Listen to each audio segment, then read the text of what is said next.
Start.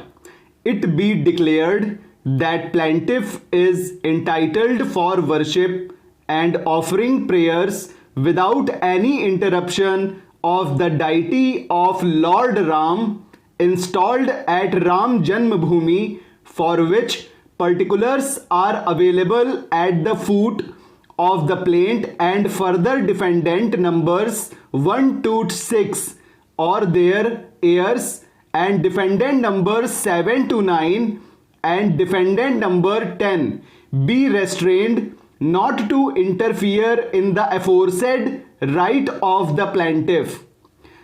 The defendants be restrained from removing the idols from the disputed place, and be further restrained not to cause any hindrance in the entry of the plaintiff, and also be prohibited not to close the entry door, causing hindrance in the worship and darshan of the plaintiff. The plaintiff be granted any other relief deemed fit by court along with costs. It be declared that plaintiff is entitled for worship and offering prayers without any interruption of the deity of Lord Ram installed at Ram Janmabhoomi, for which particulars are available at the foot of the plaint, and further defendant numbers 1 to 6 or their heirs, and defendant numbers 7 to 9 and defendant number 10 be restrained not to interfere in the aforesaid right of the plaintiff. The defendants be restrained from removing the idols from the disputed place, and be further restrained not to cause any hindrance in the entry of the plaintiff, and also be prohibited not to close the entry door, causing hindrance in the worship and darshan of the plaintiff. The plaintiff be granted any other relief deemed fit by court along with costs. Employees of defendant number 6 restrained him from entering into the place where the deity of Lord Ramchandra Ji was installed, and the same was done under the influence of defendant numbers 1 to 5 and persons of their community. Thus, they have restrained Hindus from worshipping the above deity without any justification.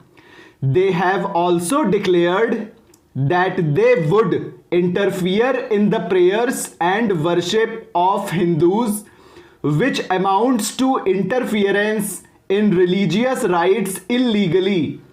Employees of defendant number 6 are defendants number 7 to 9, and they are illegally pressurizing the Hindus to remove the idols installed at the birthplace of Lord Ram. It is further averred that in view of the declaration of Queen Victoria, which she made, and under the Government of India Act 1935, the act on the part of the defendants number 1 to 5 and further of defendant numbers 6 to 9 is contrary to the declaration and also against the law, which has compelled the plaintiff to file the suit.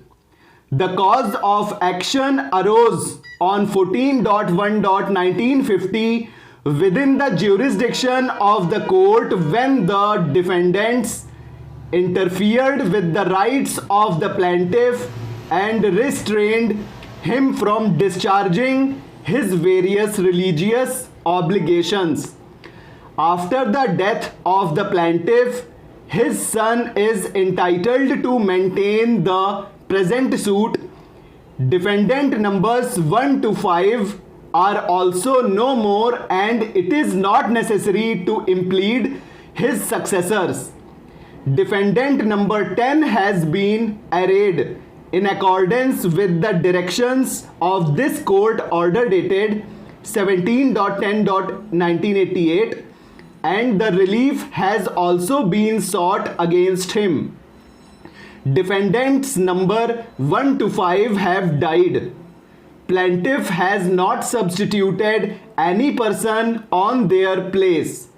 Prior to their death, the defendants number 1 to 5 had filed their written statement on 21.2.1950, wherein they stated that the land in suit is not Ram Janmabhoomi, but it is a mosque constructed by Emperor Babur. This mosque was constructed by Emperor Babur through his minister Mir Baki in the year 1528 and dedicated it as Waqf for use of Muslim community. Every Muslim has a right to worship in the mosque. The grant of ₹60 was allowed by Emperor Babur from royal treasury, which continued during Mughal period and during the reign of Nawabs of Oudh. This amount was enhanced to the tune of ₹302, 3 anna and 6 pai. This continued even during the British government. During the period of settlement, the British government granted rent-free land in the villages Solapuri and Bohranpur.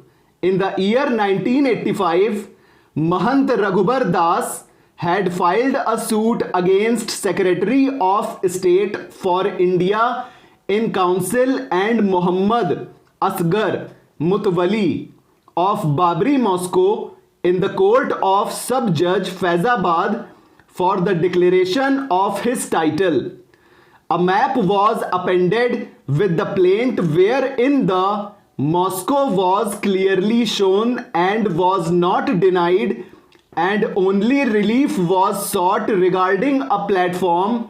Therefore, the plaintiff is estopped from saying that entire land in suit belongs to Ram Janmabhoomi temple. This fact is completely false and groundless.